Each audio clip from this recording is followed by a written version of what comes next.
فيديو جديد هنتكلم فيه النهاردة عن الوايرلس تشارجر بتاع جوي روم. اللي المفروض 15 واط، يعني المفروض ان هو فاست تشارج وفيه ماجنتيك او ماجنت، بحيث ان هو بيلزق في ظهر الموبايل. طيب، قبل ما نبدأ ما تنسوش سبسكرايب ولايك لفيديوهاتنا عشان يوصلكوا كل جديد، وتساعدونا في الوصول لأكبر عدد من المهتمين بريفيوهاتنا. طيب، التشارجر ده المفروض ان هو بيشحن 5 واط، 7.5، 10 و15. هو بيسبورت السرعات ديت، وده حسب السنسور بتاعه ما هيحس الموبايل عندنا بيدعم انهي سرعة من ديت. الحقيقة انا لما جربته على الموبايلات عندي في البيت، هو المفروض ان هو 15 واط، المفروض ان هو فاست، لكن الحقيقة ان الفول تشارج تقريبا بيوصل لها في البطارية 4100 ملي امبير اور، في حدود ال4 ساعات وشوية، وده رقم كبير جدا. فهو مش فاست قوي. هو نقدر نقول زي الشاحن العادي اللي بسلك، لكن وهو مش فاست. واحنا واقفين بقى خاصية الفاست، او لو الشاحن نفسه مش فاست، ف تقريبا هيبقى في نفس السرعة. طيب تعالوا نشوف شكله من جوه عامل ازاي. مفيش كلام كتير عندنا نتكلم عليه، فقط لا غير هنشوف شكله من جوه ونتكلم على سعره. وده كل اللي عندنا نتكلم فيه على الوايرلس تشارجر من جوي روم. يلا نشوف شكله من جوه عامل ازاي.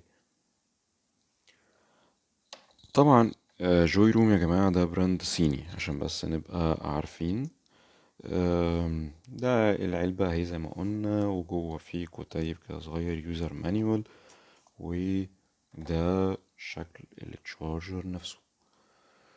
لونه لطيف، معدن مش بلاستيك طبعا. الجزء ده يعني لونه شكله لطيف بالجزء اللي بيلمع فيه.